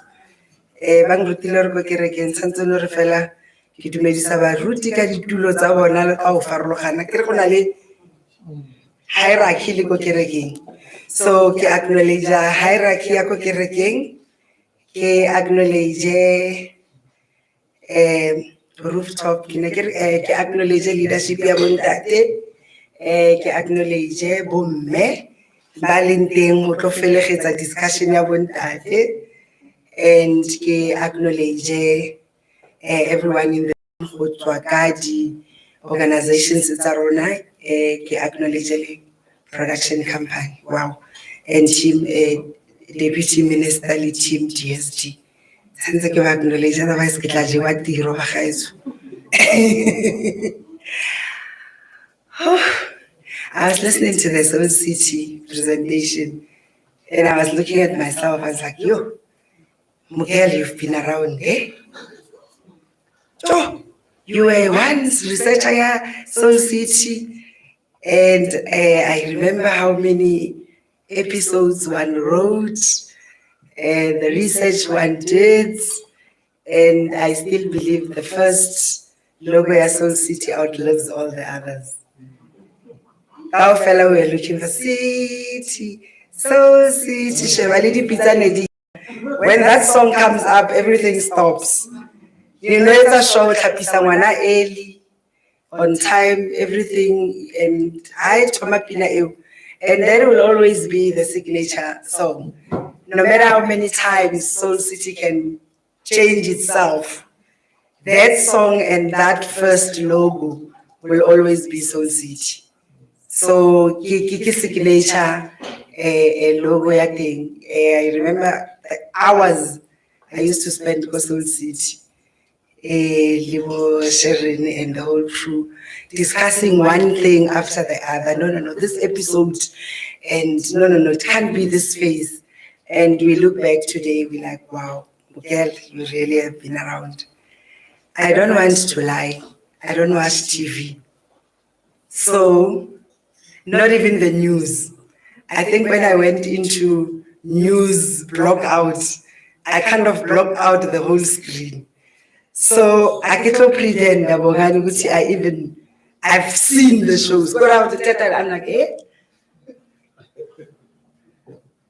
Ke le nna ke utlwa ka baro ntse go tshwana le bo ama bishop go nana a ke so bone le episode e one. So in a way, it's an area I think social development has kept me so busy that I can't even remember when last I watched TV. So all the other shows, ke di utlwa ka Mgozi. When I'm with the girls, but yo mutlile Bishop mama ngwentse so fill me up girls. At least I still make time for the girls. I think I was like, I said to myself, every time we talk about patriarchy, I'm forever in trouble, so it's okay. When we talk about patriarchy, the truth of the matter is, until women dismantle patriarchy, patriarchy will stay. Because we are the ones that reinforce and build patriarchy. It's not women, it's not men. So at some stage, we must stop blaming men for patriarchy. They are just beneficiaries. We create the environment. We're the ones that actually keep patriarchy alive. So if we want to shift it to the men, it's a disservice to us. Because diaparo tse black, when I die, it is women that blackmail you. Oh, you must respect your children. And you must show that you are money. And I'm standing, I'm like, eh? Me, I'm like, eh, Muchana, let's clear it to Sapila, eh? Me, I'm not gonna wear black, not even for you. I'll wear black as a fashion statement, so don't even expect it. Let's sort it out, Isalino. You look at our understanding, yeah, how, how I reflected back. Okay, with the six of us. And my own personal life always comes into everything that I do. There's six of us at home, 3 girls and 3 boys. And I always think back of how our mother raised us while my father was chasing gold in Johannesburg. And I look at my 3 brothers and I look at my mother and I'm like, true reflection, mothers truly. They are really my mother's sons. And I look at women who raise boys, right? The truth of the matter is, the 3 girls, we all gone, we all on our feet, my 3 brothers are still at home fighting over my father's house. And I'm like, mama, your sons.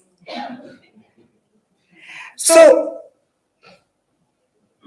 you can't blame my father for the outcome of my brothers. Because my father was not there. And when I made the statement that women raise angry boys, women were ready to kill me. I had to stand and say, well, it's a fact. As women, we also need to acknowledge that we contribute. We're not just, yes, we end up being at the receiving end of gender-based violence. But the truth of the matter is, we contribute a lot to it. We are raising angry boys. It's a pity I've got 3 girls, so I can also claim I'm raising whatever. And I want to defend it because the boys, you raise them half the time. And it is small things that lead to violence. It's not the big ticket items. As a mother, you start painting a picture of what kind of a daughter-in-law you want. It is that small. He brings this girl home. You are the one that stands there. Now, I was born totally blind, and I think I had my first little sight that I have when I was 16. So I've gone to a school for the blind. And then there I came, I have this boyfriend. And then comes time to meet the parents. And I must be honest, to this day, married as I am, he was an amazing man. I think amongst the best boyfriends I had. Give credit. Why did this amazing relationship end? Because his mother is the only son. His mother stood and said, "Wabana ilisifufu sona, isenkamokaka." She was clear. Are kamokaka. Hakitobali magoti was full. And what did Mugele do? Mugele was like, Abut, as much as I love you and you mean the whole world to me, I'm not going to live my life explaining my blindness, not even to you or your mom. Today, he is still not married because he wanted to marry the madam and the madam is gone. So, what happens? What does he do? Because Akibatli today, Udula Mokibua signs. What is he doing? He's breaking many women's hearts. He uses this, he falls in and out of love. Who is he looking for? Yours truly. In the many women. And that is a form of violence. So we never bring it home to say every time you shout at your son and prescribe and say whatever it is, you also contributing because we don't like what happens thereafter. Now, then the next thing comes. For the life of me, I turned 50 this year. And I've been an activist for as long as I can remember. I cannot remember a man complaining about how short your skirt is. It's always the women that complain first. And I remember as a young parliamentarian, amongst the youngest in 1994, walking through the doors of Parliament at 23 with my very short skirt. It was a delegation of women, not of men, that came to my house and said, "Sorry, your skirt is too short. Yedanyana centimeter lap." And then I stood there like, hey, ladies, you see if you can go to the shop and buy me the one you want me to wear. Until then, if I buy it with my money, I'll buy what I want. But whenever you want me to piece of skate, I cannot put hard. And I never did. I still wear my short clothes when I feel like it. And as much as I walked into Parliament, I was very clear that I'm not going to allow Parliament to force me to grow up faster than I should. So when we want to talk about patriarchy as a system, it is women that upholds patriarchy. And it is women that must dismantle it. And we will dismantle patriarchy by the way we behave, by the truth we are able to stand and tell, and by the way we look at ourselves and women around us. It's become synonymous, where women say, okay, you know, women, we've got pull her down syndrome, and then it becomes an acceptable norm that women can never support each other. So let's talk about men as beneficiaries of all of these systems. My husband goes and cheats. I have a contract with him, but it's easy for me to beat up who he cheats with and let him be. I always say, I'm Chana. If I'm the extra, I don't know you, I don't have a contract with you. Sort out the one you have a contract with and leave me out of it. It is a woman that goes and beat up the girlfriend who never said, I love myself. But you can never face a prof in the house to say, you are the one. Now, in all of the madness, men are beneficiaries. And I can assure you they are the best beneficiaries. Where there's confusion, men thrive. And they make the best of it. There is one thing you must know. They're very strategic. They've got the analytical skills and they are able to benefit. And they benefit thorough. Abaitobi. They don't. And until then we understand that in this hierarchy of things, men are the biggest beneficiaries of the madness. Now, influencing men and boys who champion change. When Matume was standing here, I was thinking about myself. And I was like, Day one, the history Matume was telling, I was there. I always remind people. From the first 1 million men's march in Durban, that kick-started the mobilization of men, to the note in my name, to the Elis Park, you name it, I was there and I'm still here. And the reason why one is here from the beginning, it's the understanding that men will get us to the other side. We've exhausted all the channels that we have. We've cried, screamed, jumped, marched, hit there's nothing women have not done. So at this last mile that some of us see it, the revelation as we get closer there, I believe as I stand here that it is men that will get us to the finishing line.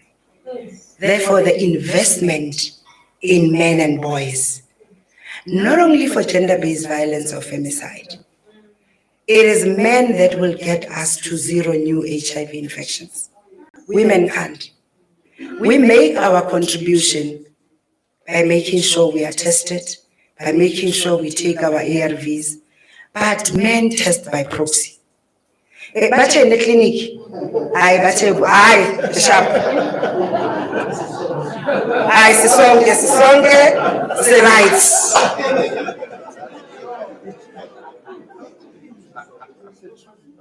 But actually, you do have discordant couples where the one can be positive and the other can be negative. Batini mama, batini positive, so half a share. I choose when so long with the negative, song. Positive,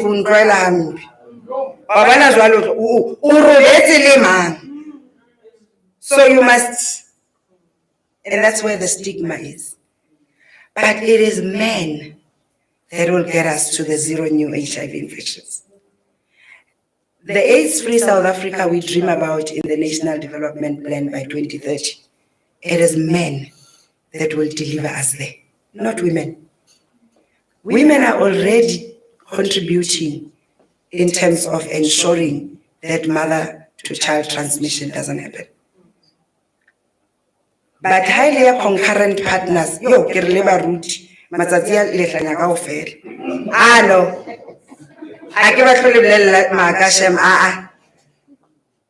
guys are making politics look like a picnic. You've turned the church into something we don't even want to talk about.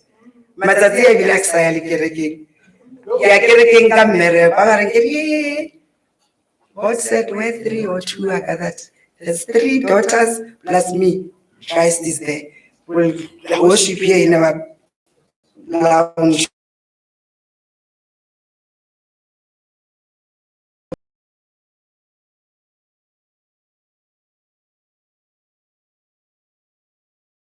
This program is about men talking.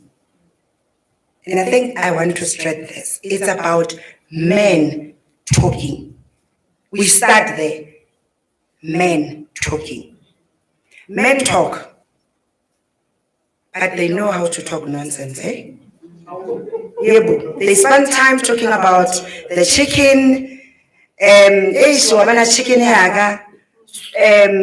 cell phone, the type of car. Important. It's important So on the table. Because somebody always says, but Deputy Minister, why is social development spending so much time in men's parliaments? I'm like, if you want to heal men, you need to first help them to speak. But not just to speak, but to hear each other. And that is why we invest in the men's parliaments.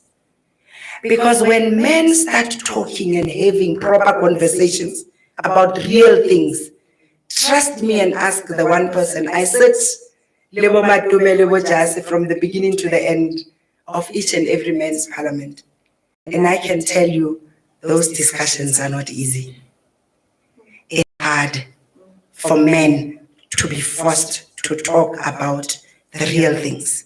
It's hard. You sit in those men's parliaments and you really feel the tension in the room.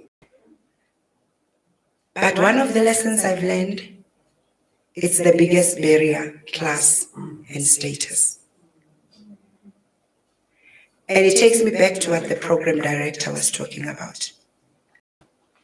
It takes a village to raise that child. The village doesn't exist anymore. We've become selfish, self-centered, egocentric, and it's all about me. So you see, these four things have destroyed the African governance system. There used to be order in Africa. Democracy came and became democracy.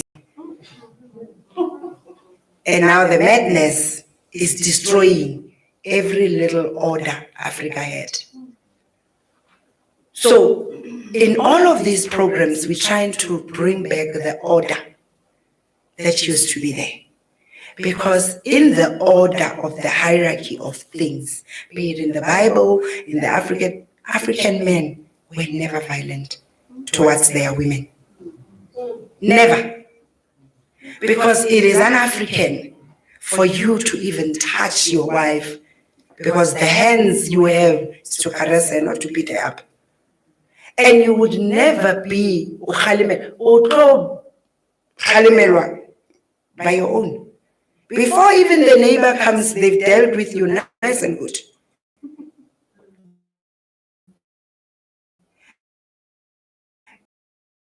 Over the hour, then the problems started. It led us to today having to have a program at DSD like Families Matters. And then the first argument I remember was about how to define the family. Is it the mother, the father, 2 kids, a dog and a cat? And that was the beginning of the disorder. Because now Ugogo all of a sudden became an extended family member. Auntie, but those were the family. And we started breaking the village. Today the village is not there.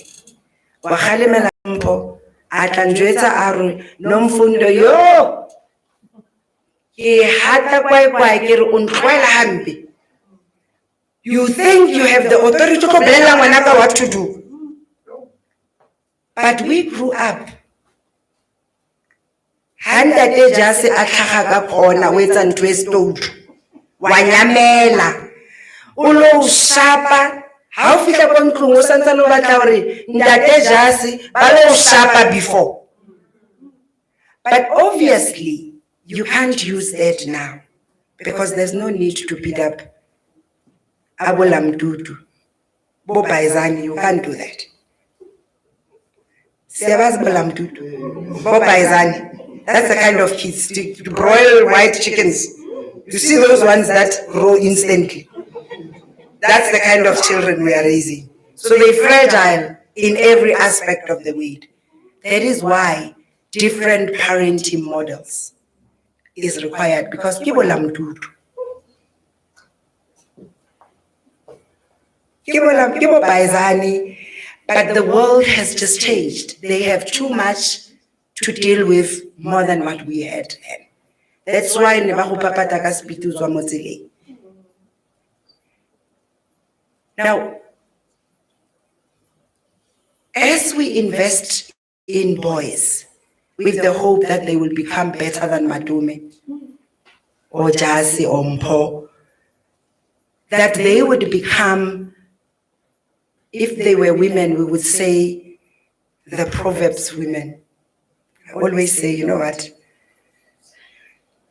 I'm a Christian, come and come. Ne? And I always, that is me. I don't even compromise on my God, but I must say, every time I read the women in Proverbs, I feel like that was a fantasy of a mother-in-law who wanted a daughter-in-law and described, because you can only aspire to be the woman in Proverbs. Whether you will ever become one, definitely not in this lifetime. But we invest in boys,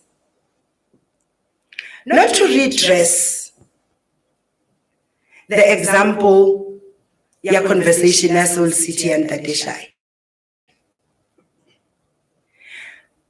But it is to address the fact that the whole structure of our communities are distorted. So the whole young man's life is distorted. He gets denied when he was born, that no, I could have made you pregnant, but the sex was great. It starts with him not having the shoes, like Bongani was saying, and being bullied by others at school. And that chipped his self-esteem. Actually, before he even goes to school, he goes to crash, if he's lucky, to the ECD. And the teacher is forever telling him, he grows up knowing Kandel Kulu. But his whole life is confused because eskolweni Kandel Kulu. And then ekhaya ureyizwa umama yedwa, it's mntanam, the best thing awusemuhle sithando. So he already has conflicting messages. And his confusion identity starts there. He gets affirmed at home and he gets destroyed at ECD. He's only two. So his confusion already starts. By the time I go primary school at 7, go grade 1, he is already a confused child who cannot stand firm because the first 5 years of his life has been contradiction. And at no point did he meet a program that helps him deal with the contradiction or process it. So it all gets absorbed. By the time he is 10, he's already identified Abu Kandakulu because he's measured his head next to all the others in the class. But he's also met the others that are the best thing that happened since sliced bread to their mothers. So Ungala, because Ekaya, he is the king. He owns the castle. But eskolweni, we Kandel Kulu. By the time he's 15, he's already had sex. Namantombazana Kwalibas. We had a jam session with boys as part of the Boys Championing Change. And it was 10 to 14-year-olds.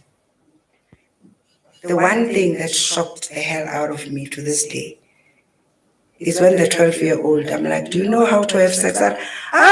Dimamzo, ulate. Kere, uso arebona, ibilak sibelo babala batletse bus. I'm like, at 12, I've had sex with the condom, it's too small. Damn it. So, when Soul City said we start them at 8, I can tell you that it's already late. Because the youngest addict in South Africa is 3 years old. And we have a lot of them. Not one, a lot. But let me move towards conclusion. Because I chose that I'm just gonna get you thinking and not necessarily give you any answers. So as we design our programs as social movement, we are the ones that must answer the contradiction. We're the ones that must throw out programs that are responsible South Africa engaged. And that is what Men and Boys Championing Change is about. It's creating the platform for men and for boys to have a conversation. And indeed, Muruti, fatherhood has nothing to do with the sperm you donated. It has everything to do with you being a role model to a child. I always say we're all men, like we are women, but motherhood is beyond being a woman. And it has nothing to do with the 9 months and the labor ward. So we brought in Chomi, 10 to 14, with the same concept of trying to assist children with the contradiction. That's why it says, invest in my future, protect me today. But what is said about Chomi, obviously because I was there when the buddies were born, being on set, auditions of the soul buddies, there's a lot of the elements and the thread that runs through Chomi. But what is painful about Chomi, as we focus on 10 to 14-year-olds, it is there where you face the real pain of children.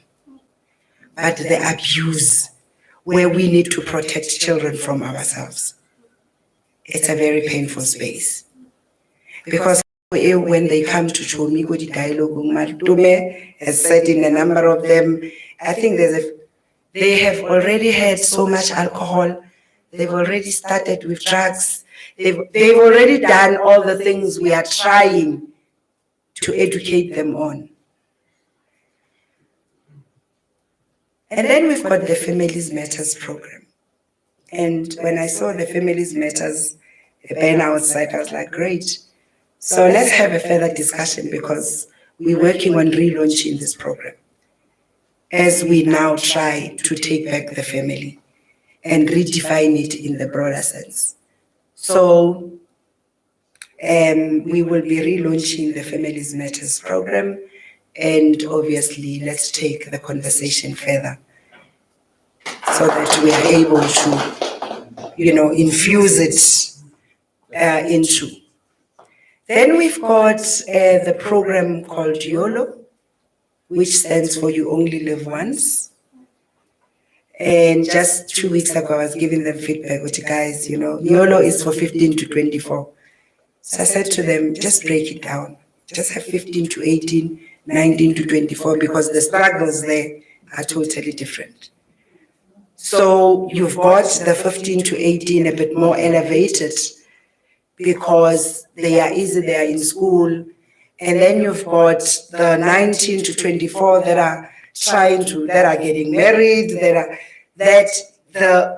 we are repackaging YOLO, and we'll be starting the consultations, keeping the brand YOLO, but trying to make it to make sense. And obviously a bit of that one was there when the Clubs of Rise was born. So I've been around in my young life. So we need to repackage the 19 to 24 so that we find what would represent the young people. And we'll be doing that, starting the consultations with that age group, because the current brand and the way the program is packaged doesn't really assist those guys. And then we've got Kimoja, which deals with issues around drugs, supported by Sialulama.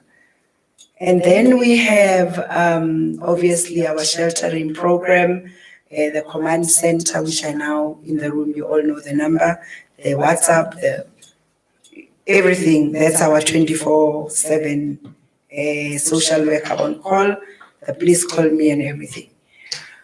This package, and then we've got the community enhanced Wanda.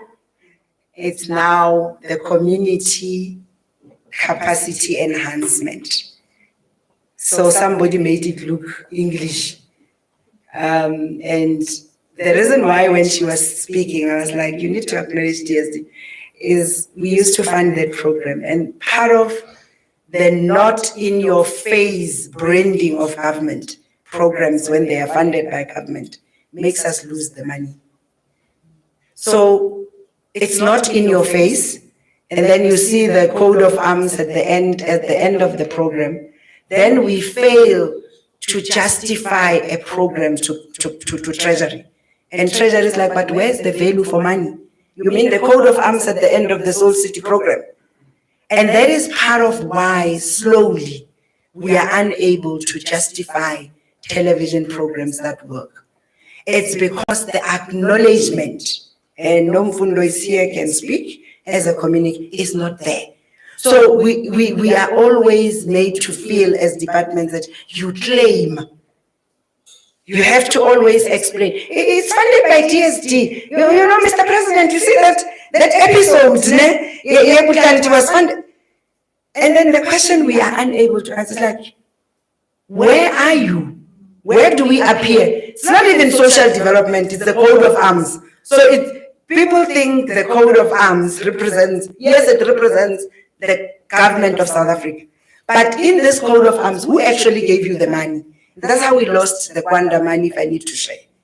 It's because myself and Batabile, we got there and we tried to say it's making, and they're like, where is government? Tell us, show us where.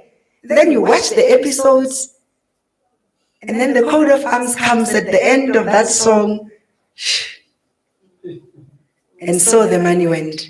So as we stand here, we're struggling to even get money for television production.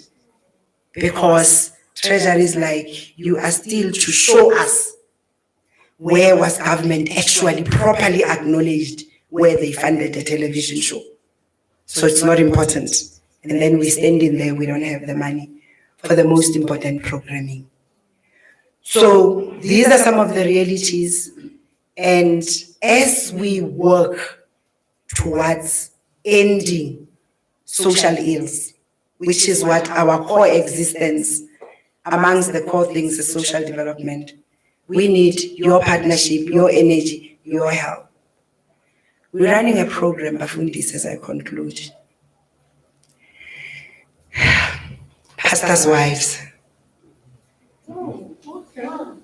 and female pastors.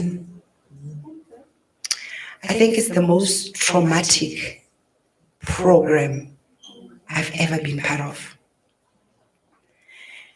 We launched it last year, where we really want to demystify the world of a pastor's wife. And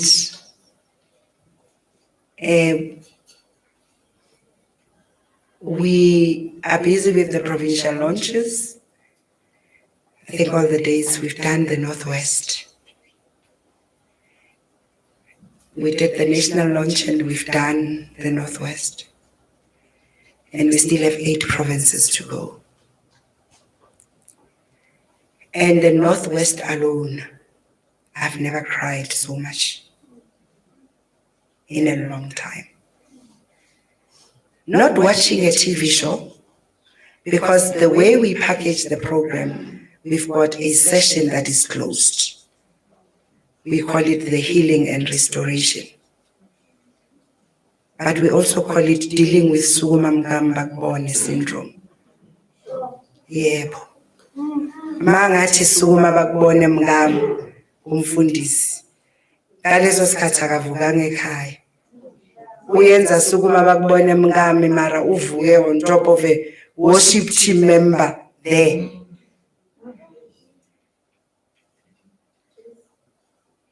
But what that program has assisted us to understand, it's also the pain of pastors' kids. And us, as we go into Child Protection Week tomorrow, it is also beginning to acknowledge the pain that pastors' kids go through. And the fact that we don't have programs because they don't know the pastor, they know their father who beats up their mother every day. They know their mother who cries herself to sleep. They are caught between us setting the standards, but also the abuse that goes, and not just abuse, sexual abuse that abantwana babafundisi while kuthiwa sinakelela umntwana kamfundisi between ukumphisa esikolweni, the sex that happens in between. But also the ultimate disrespect and lack of confidentiality amongst ourselves as Christians. Akusanamfihlo. You go to umfundisi, umtshela inkinga as a counselor, and he uses that to sort your husband out. So iba sorta. So trying in that program to heal the church. Because if umamfundisi is stable, she is at the end of the day the mother of every child in that church. And we're trying to give them the power to be able to protect the church from their husbands. Because you fall in love with a man and not a pastor. Kusasa uvuka uma bishop, ushada namhlanje Saturday, Sunday so uma bishop or uma mfundisi sibani. Nobody prepares you for that. But when we asked pastors, mfundisi asasondele stage ngimbonile ukuthi, what kind of a wife would you like to have? The response was interesting for me, who sat in that meeting where I asked the question to the bishops. And their response was, Deputy Minister, tell our wives, I need a queen during the day and a prostitute in my bed. The rest, fill in the missing words. Thank you very much.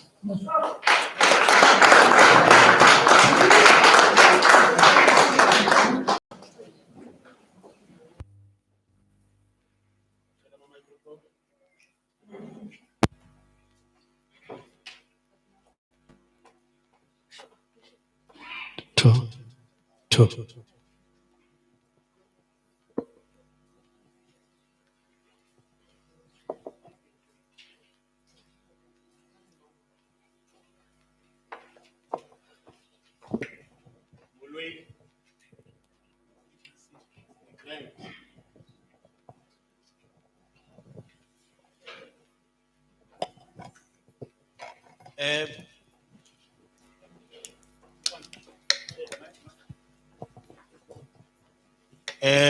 Sizoba short no DM.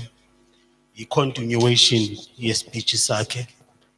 Bengifuna nje before sibe on camera just to acknowledge comrade Orakale from Gauteng Department of Arts and Culture, comrade Ubongani Ngomane from Gauteng DSD, Dr. David Molapo and his wife, ngakhohla abangani bethu U8 and Sanak. I'm ready. Bongan. Ningaba underestimate lama camera too. Every Saturday is the program. Iba good DSTV channel 251. Even if anibaboni is on.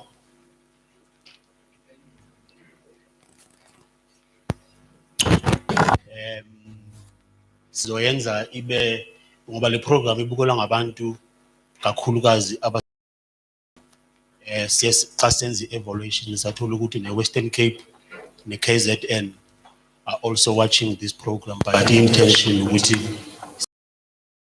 masikhuluma soyithu ngoba abantu abayibuka nabantu abayiphulayo baselokishini. Fortunately, the scheme sum list kuzoba very easy. Bayana sengisaba nokuthi phakama mkamba kubona.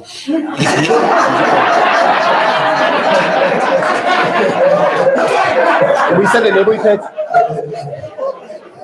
Sheshe mntana. Kanti, out. Phakama mkamba kubona. All right. No, angithi ngilungisela ama-camera mina sengiyazi lento ukuthi babe ready lapha. I hope ngigqoke kahle, sharp. All right.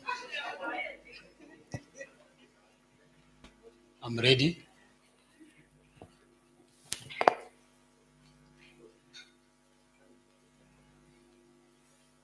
DM ngothuki kakhulu drama kancane ngoba sikhuluma nabantu abasemakhaya. So kufuna kube nespice. Ubone uFraser. Now ngiyaku-acknowledge ne.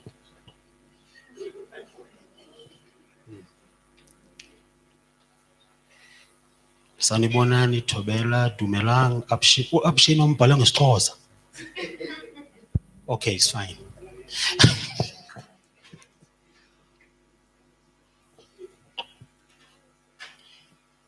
Just to ngicela nje ukushare something zange bathi ubungani singayikhuluma.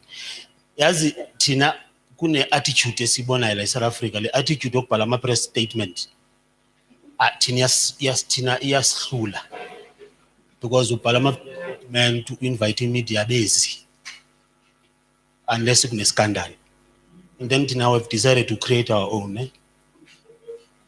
Because we can't be waiting for people about Auckland Park balinde ukuthi qala kube ne scandal ukuze basiveza on TV.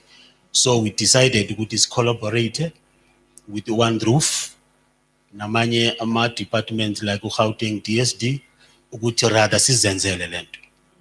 We can't be begging ukuthi manje because our end up us create ama scandals noba wekho just to appear on TV. That's not correct. You know, if it's scandal asikho asizus creator. Stand by. Angithi ngenzela nina. Yeah. Nizosho ukuthi ngiqale ke. Okay.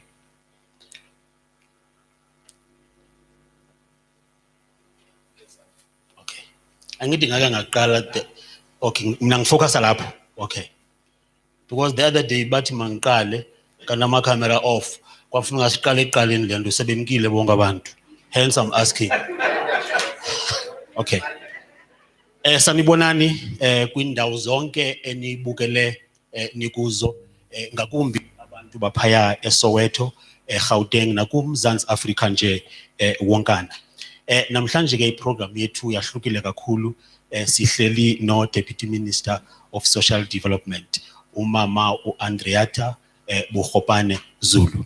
Umama ke simthanda kakhulu thina phaya kuTakuwani Riime nakuwo wonke nje imibutho yamadoda throughout South Africa. Deputy Minister, njengoba silauncha namhlanje all our media platforms including ebuhlanti nezinye njalo thetha nami kunye neFamily Matters. Kukho nje few things ebengifuna ukuzibuza kuwe Deputy Minister ungakhathazeki ke ezinye izinto engizozibuza nami ngithunywa ngama producers. Okokuqala Deputy Minister sifuna ukucheck ukuthi yeziphi mhlambi izinto ekezivele mawukhuluma namadoda in different communities. Njengomuntu othunywe uhulumeni, othunywe icabinet ukuthi interact namadoda, yeziphi kakhulukazi izinto ezivelayo amadoda azikhulumayo. Singasebenzisa le microphone kuwe. Angibonge kakhulu. I think into ephezulu kakhulu low self-esteem. And the second one, immense health. And the last one is economic empowerment.